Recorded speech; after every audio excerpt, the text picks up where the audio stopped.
네, 오늘 말씀은 민수기 16장 4절에서 7절 말씀입니다. 민수기 16장 4절에서 7절 말씀입니다. 네.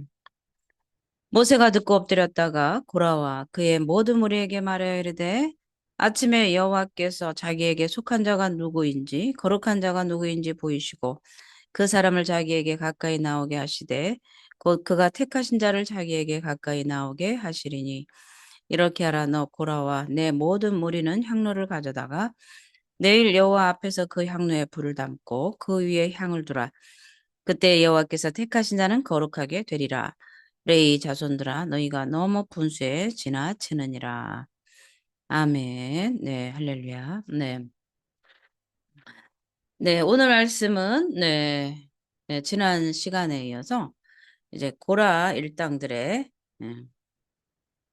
이 반역을 이제 보게 되는데 오늘 말씀은 특별히 이 고라 일당들의 이 반역을 음, 이제 어떻게 처리하는가. 이제 하나님께서 모세에게 지도자를 세우셨어요. 그래서 이러한 이 군중들, 이스라엘 백성들이 전체적인 이 집단 반란이 일어났을 때 이제 지도력을 모세는 발휘하게 됩니다. 이 지도력을 통해서 우리가 배우고 또 우리가 또 지도자의 위치에 있지 않는 또 지도자를 따르는 백성으로서의 또 섬김, 또 자세, 또 지도자의 위치에 있다면 지도자는 또 어떻게 그들을 치리하고 다스려야 되는가를 우리가 또 배우게 됩니다. 오늘 이 16장 민수기 16장 4절에서 7절의 이 말씀은 이 고라당에 대한 이 모세의 조치를 볼 수가 있습니다. 자, 16장 4절에서 7절의 말씀은 이제 이 우리가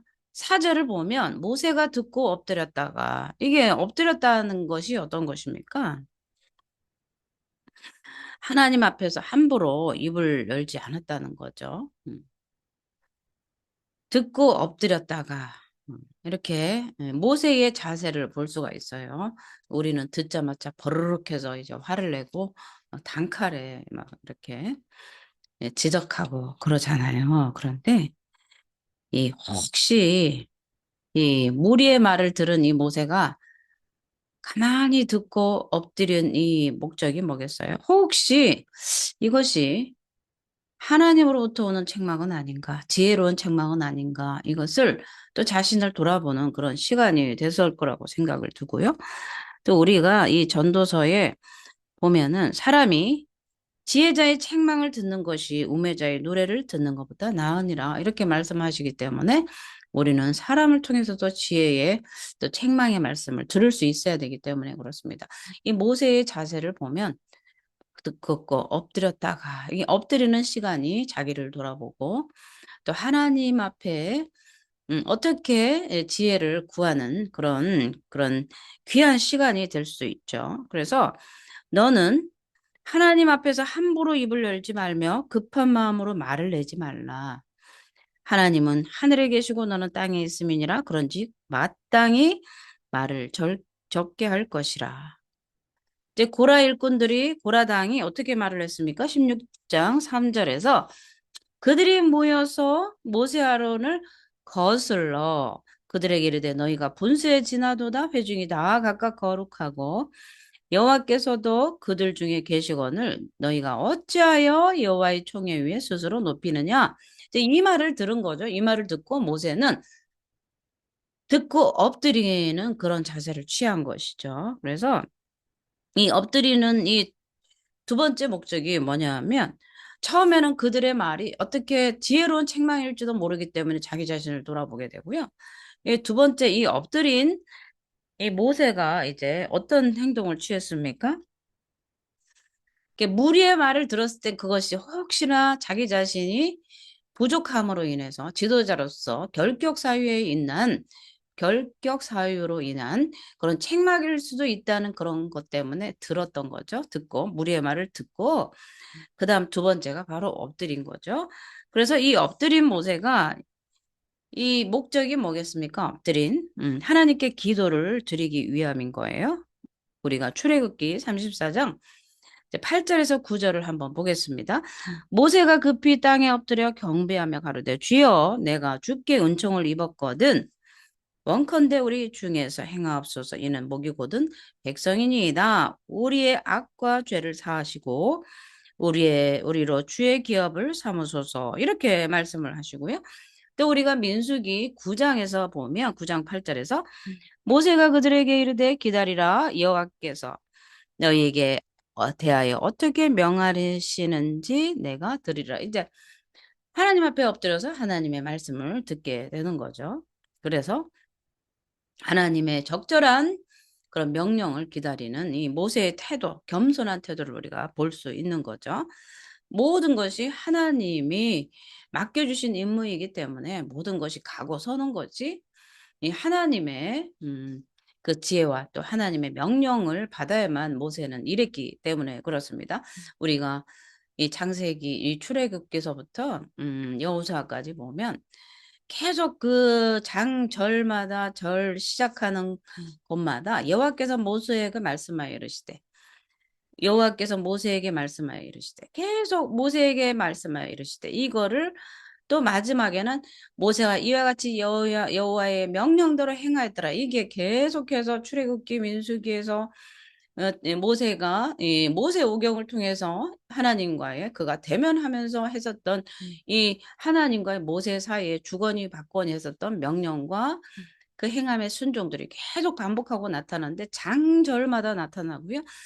계속해서 장절뿐만 아니라 이 단락단락 주제별로 이렇게 하나님께서 말씀하실 때마다 하나님은 모세에게 정확한 명령을 내리시고 모세는 또 그에 따르는 명령에 온전히 순종하는 그런 태도를 우리가 볼 수 있습니다. 그래서 이 모세가 이 하나님 앞에 엎드린 그 목적이 이제 무엇입니까? 우리가 민수기 11장 14, 15절에도 보면 이렇게 말씀하십니다. 책임이 심히 중하여 나 혼자는 이 모든 백성을 질 수 없나이다. 주께서 내게 이같이 행하실진대 구하옵나니 내게 은혜를 베푸사 즉시 나를 죽여 나로 나의 공고함을 보지 않게 하옵소서.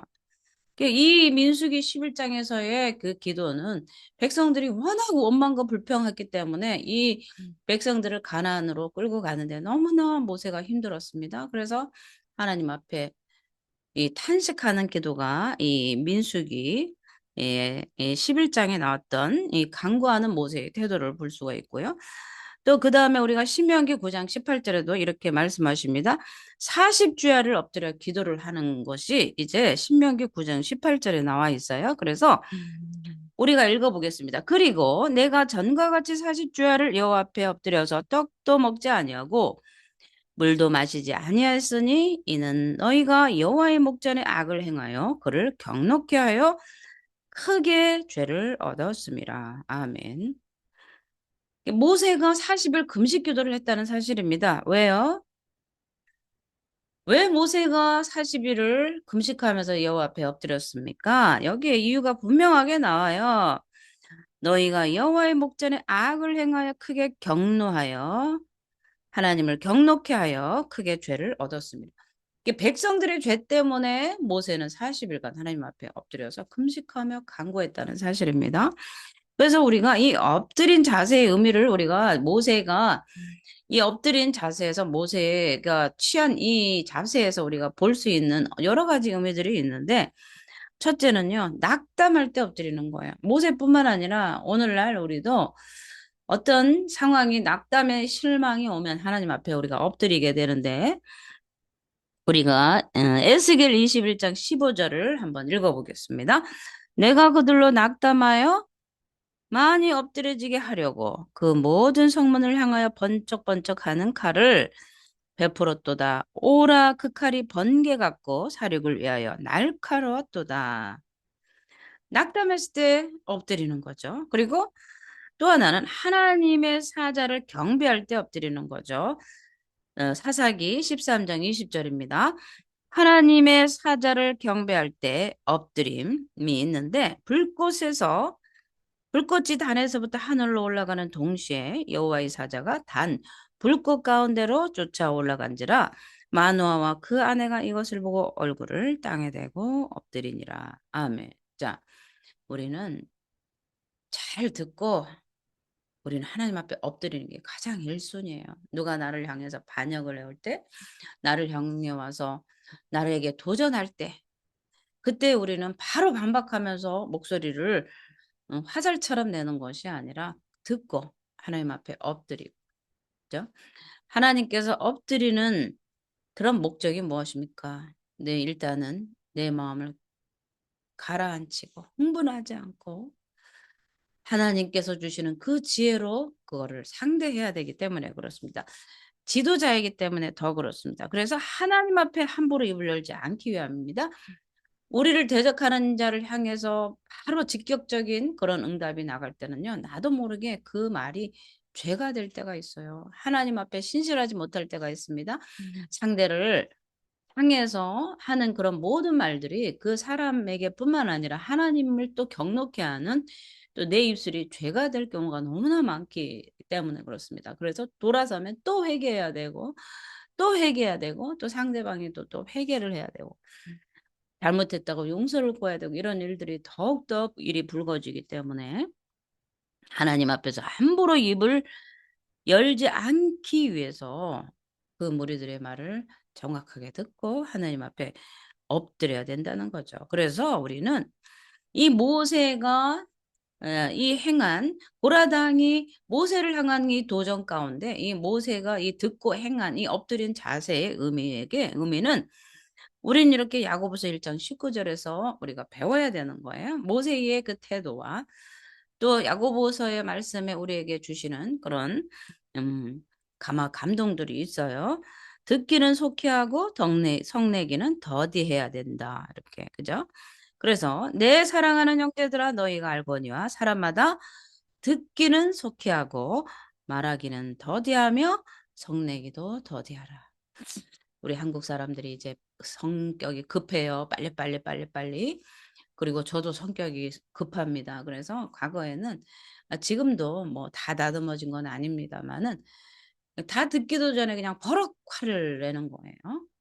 그래서 이 야고보서 말씀에 사람이 듣기는 빨리 속히 들어서 네 알겠습니다 하고 말하기는 더디하고 성내기도 더디하라 이렇게 말씀을 하시는 거예요. 왜냐하면 하나님 앞에 우리의 입술이 죄가 되기 때문에 그렇습니다. 미워하는 말, 공격하는 말, 원수 맺는 말, 이 말로 사람을 더럽게, 입술이 더럽게 만들기 때문에 그렇습니다. 그래서 이 고라당의 반역은 대부분 사람들이 갖고 있는 이 온유하고 겸손한 성품을 그 한순간에 사라지게 만드는 참기 어려운 그런 상황이었어요. 참기 어렵습니다. 온유하고 겸손하다고 생각했는데 어떤 상황에서는 그 들불같이 일어나는 그 성냄, 이 혈기 분노를 우리는 보면서 와, 야, 얌전한 줄 알았는데 겸손한 줄 알았는데 이렇게 되는 거죠.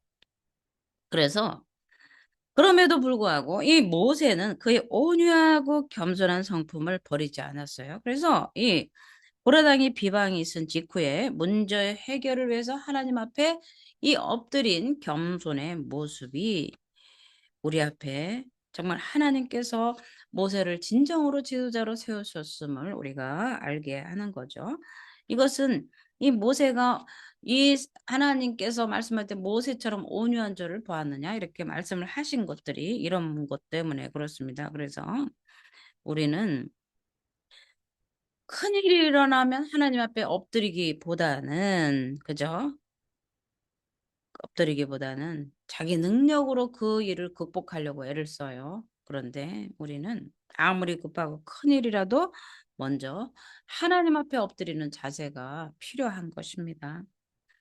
그래서 우리를 고난으로 다루시면서 계속 주님만 바라보는 그런 훈련들을 우리에게 시키는 거죠. 어떤 위급한 문제라도 이 문제 자체를 바라보는 것이 아니라 하나님을 바라보면서 그 문제의 모든 해결을 그 소스를 주실 분은 하나님이라는 사실을 바라보면서 하나님께 간청하고 하나님께 그 문제를 말씀을 드릴 때 하나님은 지혜로우셔서 우리에게 그 해결 방법을 주실 뿐만 아니라 그것을 선하게 바꾸시는 하나님인 줄 믿습니다.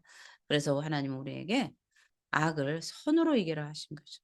선으로 악을 이겨라 말씀을 하시는 거예요. 그죠?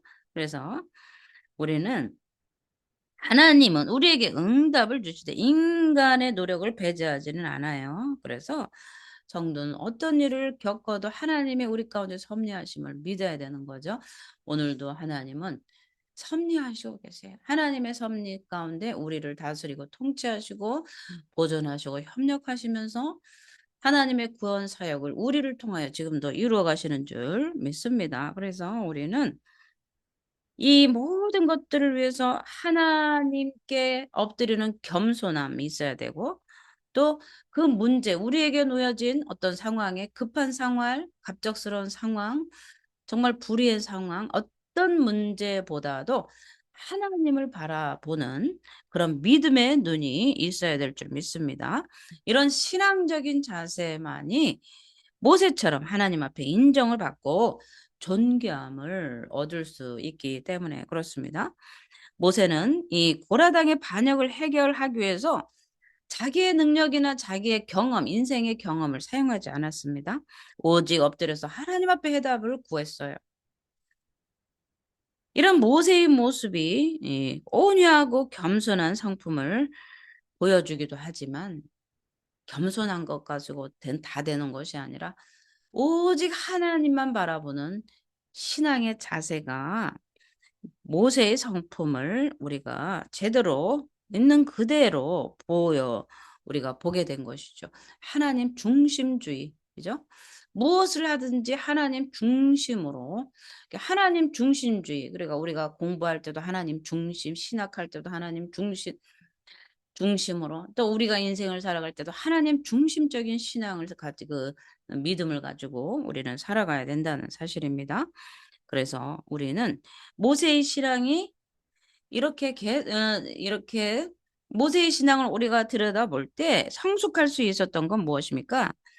이 40년간 바로의 궁에서 모든 학문을 배웠고 또 40년의 그 미디안 광야에서의 그 처절한 이 광야의 훈련 가운데 그가 낮아지고 낮아져서 그 연단을 통해서 낮아졌기 때문에 그렇습니다.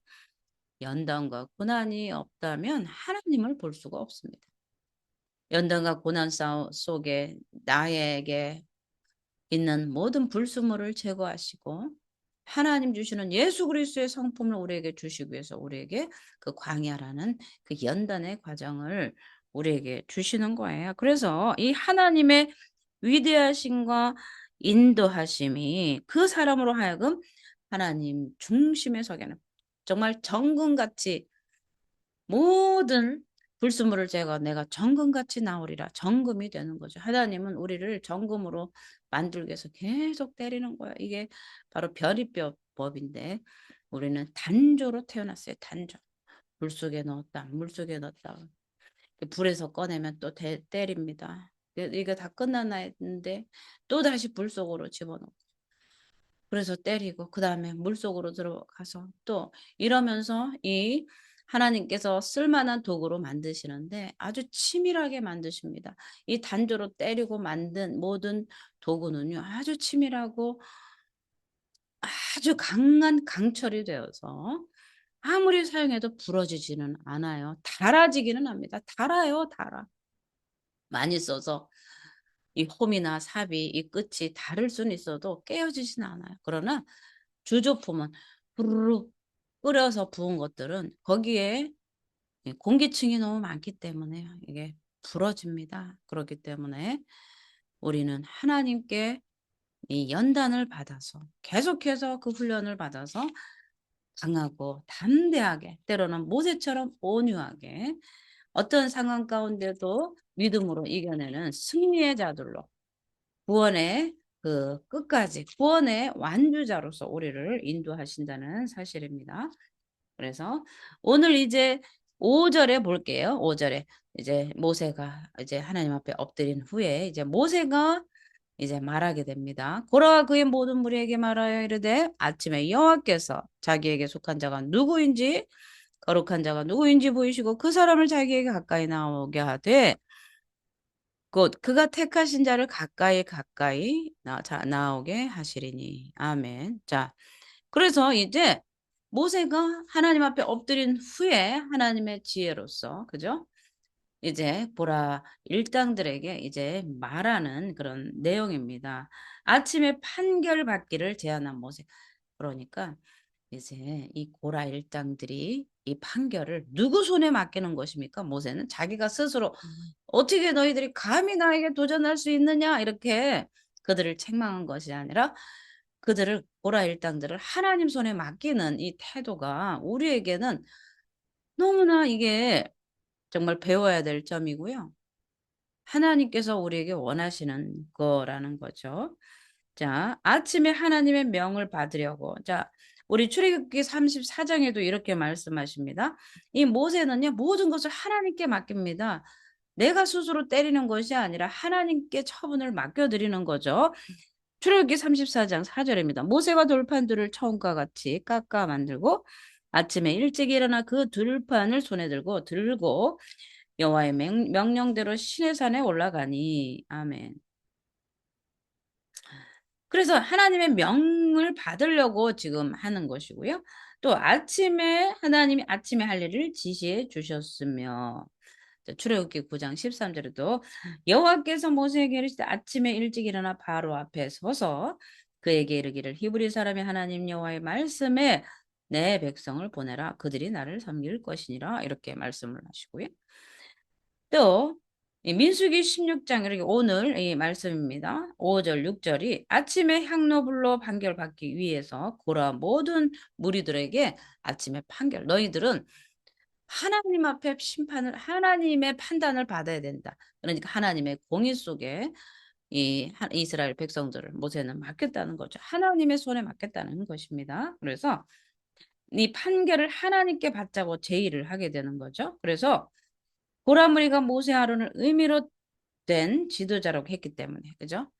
너희들이 음, 너희들이 이랬죠. 어찌하여 여호와의 총회 위에 스스로 높이 있느냐. 그러니까 모세 아론이 지도자가 된 것은 그들의 의미대로 지도자가 된 것이 아니라 하나님께서 그들을 불러 세웠는데 이 고라 일당들이 의미대로 자기들이 지도자가 되었다라고 모세와 아론을 향해서 비난했기 때문에 이 판결을 정말 누가 세웠는지 한번 보자 이런 의미죠. 그래서 판결을 하나님께 받자고 제의를 했는데 고라무리가 모세와 아론을 의미로 된 지도자라고 생각했기 때문에 그들이 모여서 이 모세와 아론을 거스려서 그들에게 이르되 너희가 분수에 지나도다 이렇게 말씀을 분수에 지나도다 회중이 다 각각 거룩하고 여호와께서 그들 중에 계시거늘 너희가 어찌하여 여호와의 총위 위에 스스로 높이느냐. 하나는 맞죠. 그죠? 스스로 거룩하고 그죠? 하나님의 심판에 우리는 맡겨야 되는 거죠. 이 고라 1등이 생각하는 거는 그럴싸한 것입니다. 이스라엘 백성들이 다 거룩하고 우리도 얼마나 하나님 앞에 신실하게 충성했는데 너희만 지도자냐? 이렇게 넘어졌기 때문에 그렇습니다. 하나님의 심판에 맡기려고 우리가 로마서 10장 10절에 이렇게 말씀을 합니다.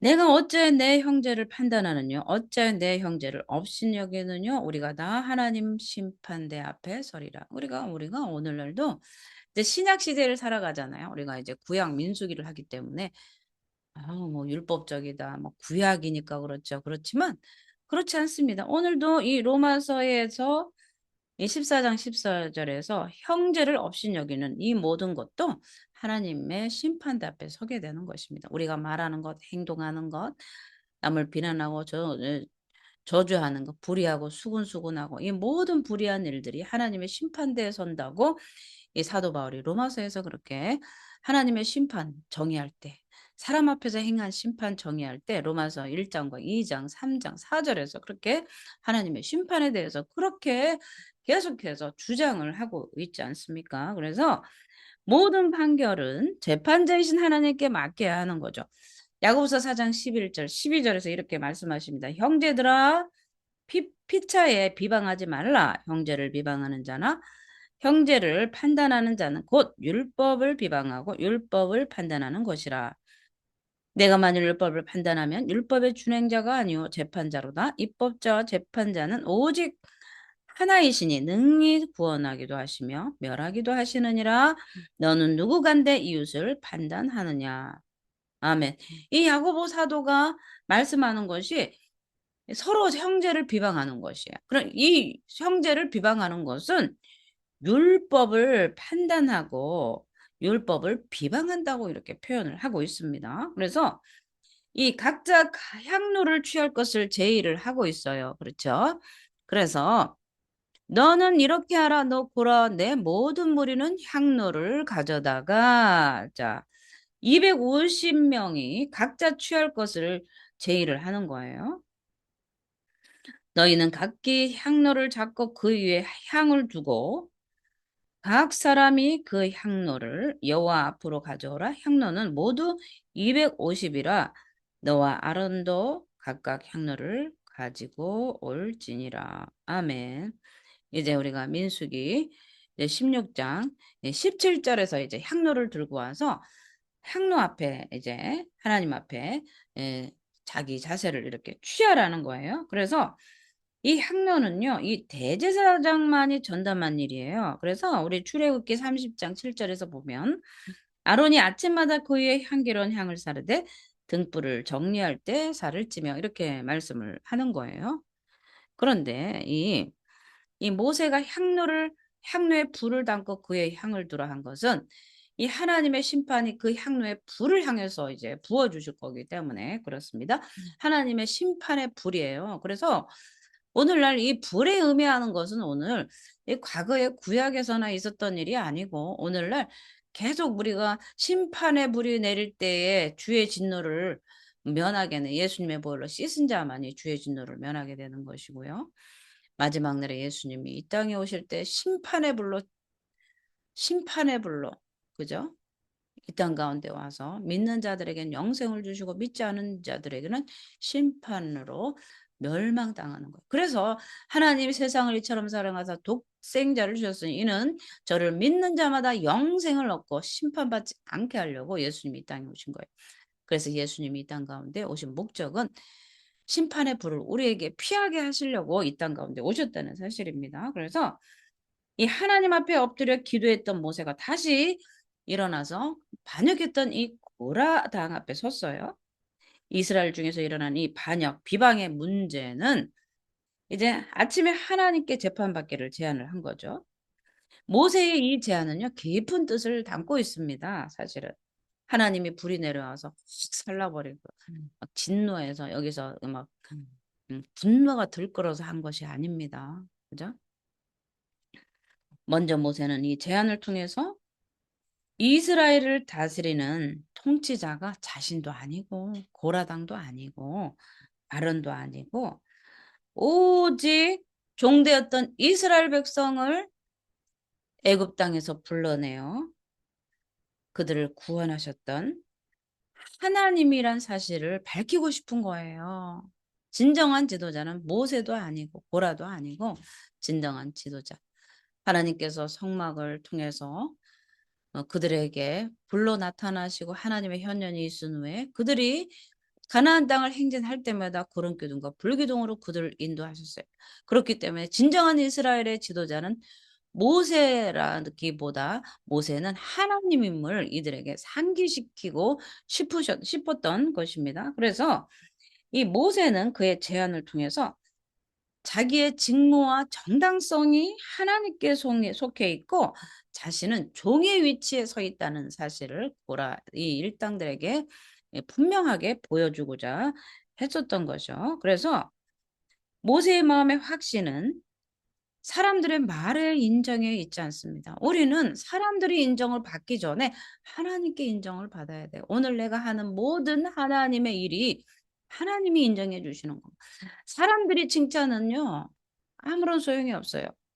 우리가 하는 모든 일들이 하나님께서 나를 인정하시고 칭찬하는 것이 칭찬하는가 그것을 우리가 발견해야 되는 것이 정말 우리에게 신앙을 살아가는 이 땅에 살아가는 우리 믿음의 사람들에게는 하나님의 인정이 정말 절대적으로 필요하다는 사실입니다. 그래서 모세의 직분에 대한 확신과 신념은 하나님께 받은 거예요. 그렇기 때문에 모든 지도적과 모든 통치는 하나님께 있다는 사실입니다. 그래서 모세의 제안은 자기 위치를 잘 알고 자기 자신의 분수에 맞는 역할.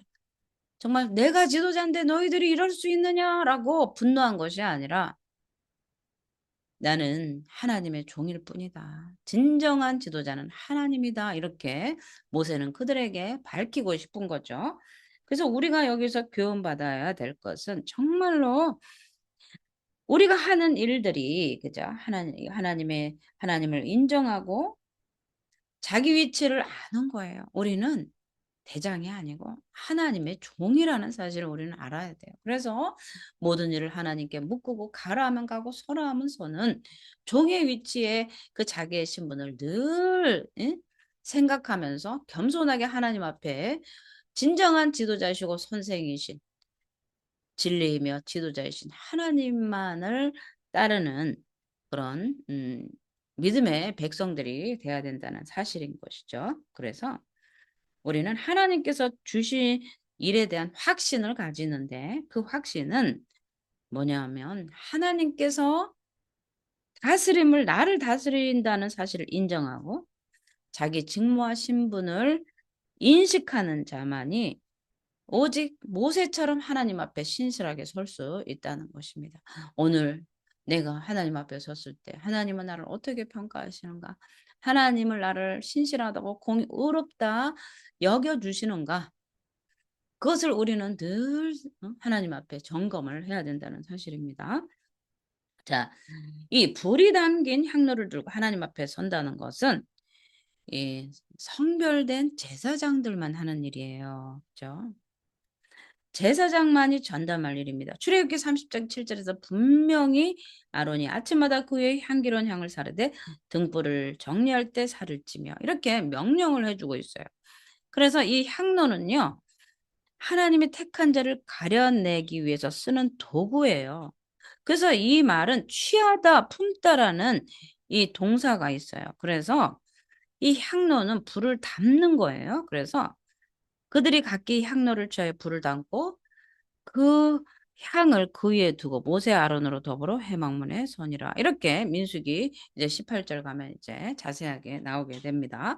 그래서 이 향을 피워서 하나님께 드리는 일은요.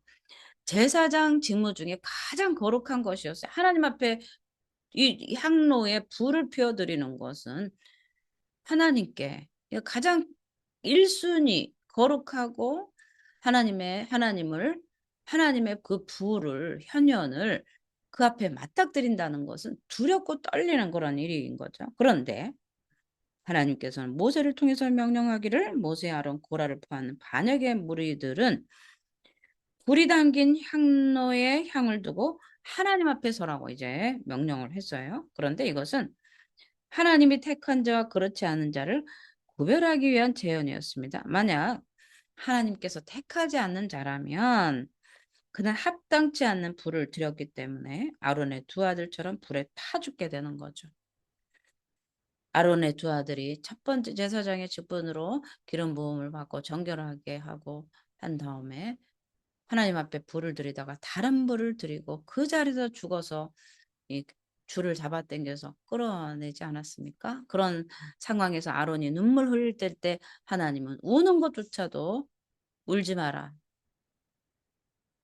울지 마라. 하나님 앞에 불을 잘못 들여서 즉사했는데 그것을 가지고 울 일이 아닌 거죠. 와, 하나님 앞에 다른 불을 들였을 때 이렇게 하나님이 진노하시는구나. 정신이 바짝 들어야지. 어디다 옵니까? 그렇죠?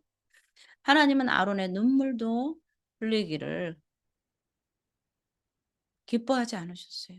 울지 말라고 하셨어요. 그죠? 자기 자식이 둘이 제사장으로서 불을 들이다가 죽임을 당했는데 울지 말라고 하나님은 명령하신 거죠. 그래서 하나님은 모세를 통해서 그죠?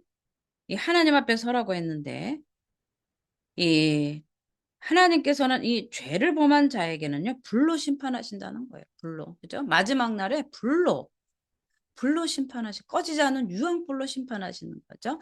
우리 인간은 다 죽습니다. 인생이 100세, 120세죠. 우리 장막집을 벗어 던지고 이제 하나님 나라로 가는데 마지막 날에 심판의 불로 하나님은 나오시게 되는 거예요. 예수를 믿는 자는 구원을 받을 것이요. 그렇지 않으면 둘째 사망 불못에 던지운다고 말씀하시는 거예요. 그래서 반드시 믿지 않는 자들은 하나님의 불로 심판하신다고 분명히 말씀을 하고 계세요. 그래서 죄 있는 자들은 향로를 가지고 하나님의 면전에 서 있는 것입니다. 하나님은 분명히 선악간에 심판을 하십니다.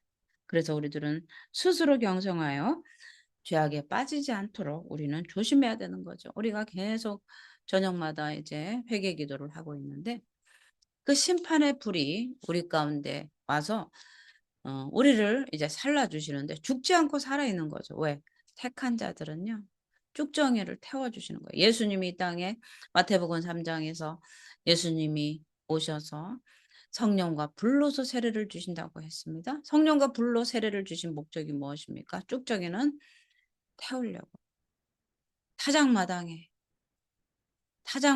알곡과 쭉정이를 다 늘어놓은 다음에 알곡은 창고로 들이고 쭉정이는 꺼지지 않은 불에 성령의 불로 태우신다고 말씀을 하셨죠. 예수님께서 이 땅 가운데 오신 목적이 그렇습니다. 예수님이 오신 목적을 여러 가지로 말씀을 우리에게 해주세요.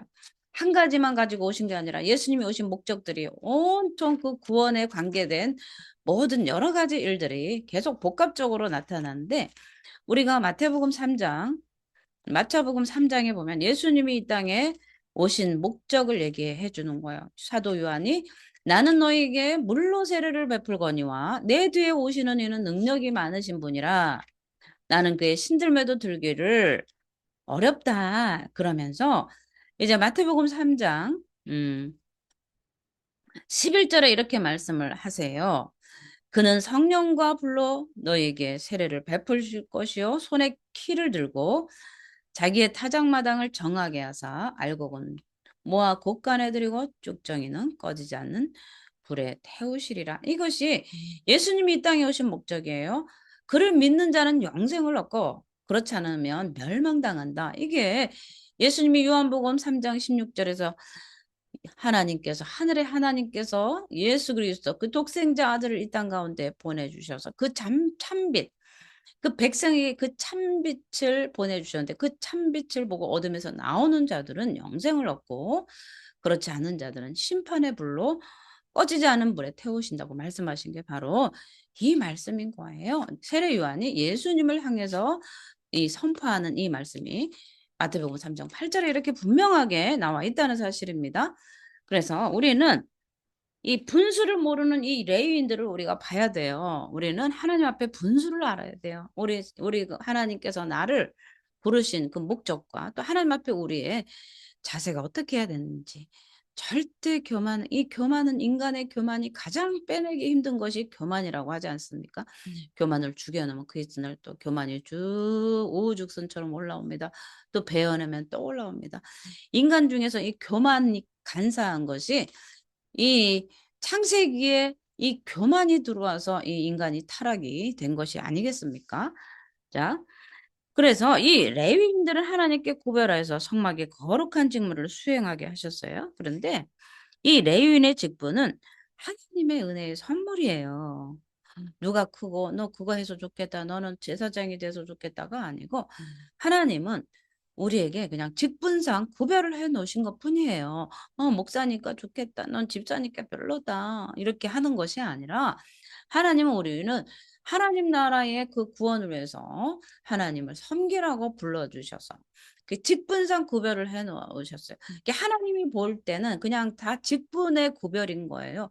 너는 목사니까 아무것도 안 해도 복 많이 주고 너는 평신도니까 일 죽어라 해도 너는 그냥 피죽이나 먹어라. 그런 것이 아닌 거예요. 우리는 하나님 앞에 부름받아서 그냥 구별해서 그냥 직무를 수행케 한 거예요. 그렇기 때문에 이 직무는 그냥 하나님의 은혜이고 하나님의 선물입니다. 이들이 이스라엘 가운데서 차지하는 위치가요. 하나님을 잘 섬기도록 율법을 가르치기도 하고요. 신령한 노래와 연주를 담당하기도 하고요. 또 기타의 성막이나 성전에 그런 관련된 일을 하는 중요한 거였어요. 레위인들이 못하는 것이 뭐였습니까? 레위인들이 우리가 민수기에서 이 성막을 볼 때도 보면 레위인들이 달구지에 매야 되는 것도 있고요. 달구지에 실어서 성막을 옮기는 것도 있고 매면 안 되는 이 달구지에 실으면 안 되는 것들이 반드시 어깨에 매야 되는 것들이 있어요. 널판지 같은 거는 소 달구지에 싣고 가야 되지만 이 그릇이나 성전에 지성소에 모든 기물들은 레위인들이 매야 되는 거예요. 그러니까 우리가 볼 땐 참 수고스러운 거죠.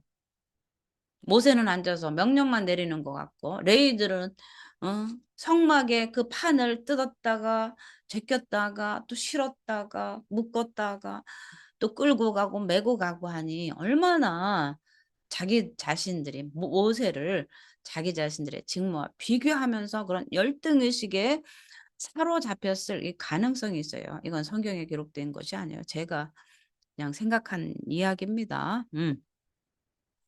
자, 그래서 이스라엘 가운데 차지하는 위치가 이 하나님을 잘 섬기도록 그런 위치, 그런 직분을 맡췄는데 그런데 이 모든 일들은요, 하나님 나라에, 그러니까 가나안을 가는 이 축복의 땅을 가는 이 광야의 여정 가운데 굉장히 중요한 일들입니다. 성막을 뜯어서 옮기는 일들, 또 하나님 성전에서 하나님을 찬양하고 제사장을 도와서 일하는 모든 일들은요, 중요한 것이고 보람되고요. 정말 없어서는 안 된 귀한 직분인 거예요. 이스라엘이 하나님에 대한 신앙이 이 레위인 중심으로 이루어졌습니다, 사실은. 그런데 이렇게 귀한 직분임에도 불구하고 이 고라와 그의 초종자들이 일부 레위인들은 모세와 아론을 대적하고 제사장직을 탐낸 거예요. 제사장직을. 그러니까 이 직분을 탐내면 안 되는 거예요. 내가 주방에서 주방장이면 주방에서 주방의 일을 하면 되는데 너무 힘들고 어렵다고 사장님 바꿔요. 내가 카운터 볼게요 하면서 덤비면 되게 안 돼요. 예를 들면 그렇다는 거죠. 그렇다는 거죠. 자, 그래서 이 신앙인들도 객관적으로 이 사회적으로 중요한 위치에 있을 때 또 그 위치에 대한 공적인 중요성을 잊으면 안 되는 거죠. 그래서 우리는 이 교회에서 맡은 직분들이 있습니다. 직분에 대해서 성숙한 신앙을 소유해야 된다는 거죠. 그래서 우리는 그 직분마다 객관적인 중요성들을 파악해야 되는 거예요. 그래서 화장실 청소하면 천하고 강대상 닦는 사람은 복 받아서 위치가 좋아 보이고 그런 계산으로 하나님 앞에 우리가 나서면 안 되는 것이고요. 그냥 각자 맡겨진 그 일에 그것이 작은 일일지라도 충성하는 것. 그래서 작은 일에 충성한 자에게 주시는 그것이 있어요. 하나님은 작은 것을 순종할 때 착하고 충성된 종아 내가 작은 일에 충성하였으니 열 꼴 다스리는 권세를 주리라 이렇게 말씀을 하시는 거예요. 그래서 작은 일을 우리가 믿음으로 또 감사함으로 그 작은 일을 중요하게 여기는 사람이 큰 것도 맡겨주신다는 거예요. 그냥 계속 밖으로 놓고 네 밥이 더 큰데 내 밥은 작은 것 같은데 하면서 시기하고 질투하는 것이 아니라 그것도 자기에게 주신 하나님께서 자기에게 맡겨진 그 직분을 감사하면서 하나님을 섬겨야 된다는 말씀입니다. 그래서 이 야심은 자기가 내세운 목적들을 성취하기 위해서 이 수단 방법을 임의대로 선택하고 그것을 합리화시키는 거죠. 우리도 거룩하다 이렇게 고라당들이 그랬습니다. 그래서 이와 같이 레위인들도 제사장직을 원하는 자기들의 주장을 합리화해서 모세를 비방한 거예요. 그들에게 이르되 너희가 분세에 지나도다 회중이 다 각각 거룩하고 여호와께서도 그들 중에 계시거든. 우리도 주님이 함께 하시는데 나도 주님의 사람인데 나도 하나님과 함께 하는데 나도 하나님께 기도하는데 너하고 나하고 왜 차별을 줬지? 뭐 이런 거죠. 그래서 이 자기 분수에 지나느냐 했으면요. 믿음에 더 빛을 덮는 어둠과 같습니다. 그래서 우리는 이 정직한 양심을 잃어버리게 해요. 이 판단을 흐리게 하는 거죠. 우리에게 탐심이 들어오고 탐욕이 들어오면 우리의 판단은 흐려지게 됩니다. 잘못된 판단이 되고, 그래서 남을 대적하고 공격하는 그런 불신앙적인 태도가 이제 겉으로 나오는 것이죠. 그래서 처음에는 정도가 약해져요. 그런데 점점점 그 탐심이 커지면은요, 이게 눈덩이처럼 그 탐심이 커지면서 하나님을 대적하고 또 교회에 세운 지도자들을 공격하고 또 결과적으로는 하나님 앞에 심판을 받게 된다는 사실입니다. 그래서 우리에게는요, 정말 믿음과 양심을 가지고 늘 자신을 우리 말씀 안에서 돌아봐야 된다는 거죠. 야심이 지나친 사람은 결국 이제 분수를 잃어버리는 그런 정말 위기 가운데 놓게 되는 거죠. 우리는 하나님께서 우리에게 무엇을 맡겨주셨든지 감사함으로 우리에게 그 맡겨진 직분만 해도 얼마나 감사합니까? 나를 구원하신 하나님, 그것도 하나님 나라를 위해서 나에게 맡겨진 이 직분이 얼마나 귀한지 그런 감사한 가운데 맡겨진 그 직분, 사명을 잘 감당할 때 하나님은 놀랍게 축복하시고요. 하나님께서 더 큰 그런 직분을 더 맡겨주신다는 사실입니다. 고라단과 같이 이 분수를 모르면 안 되는 거예요. 신앙에도 분수가 있어요. 믿음에도 분수대로. 그죠? 믿음이 있다면 믿음도 분수대로 사용하라고 하는 것이죠. 믿음은 요만한데 그 분수가 지나치면 낭패 봐요. 낭패 봐요. 믿음의 분수가 지나쳐서 낭패 보는 사람들이 너무나 많습니다. 그래서 우리는 믿음의 분수대로 또 직분 하나님께서 우리에게 맡겨준 직분을 감사하면서 또 모세와 같이 어떠한 일을 만났을 때 나의 능력으로 해결하는 것이 아니라 하나님 앞에 그 모든 문제를 아뢰고 하나님 앞에 엎드리는 그 자세, 하나님만 바라보는 그 신앙의 자세가 우리에게도 있어야 될 줄 믿습니다. 그래서 무슨 일을 만나든지 어떤 어려움을 만나든지 나를 대적하고 공격하는 자들이 들불같이 일어나도 우리는 함부로 하나님 앞에 입을 열지 말고 하나님 앞에 엎드려 하나님 앞에 겸손히 그 응답을 기다리고 하나님의 해법을 찾는 그래서 그 안에서 하나님의 사랑과 위로가 넘치는 그런 신앙의 경험을 하시기를 예수의 이름으로 축복을 드립니다. 아멘. 기도드립니다. 할렐루야.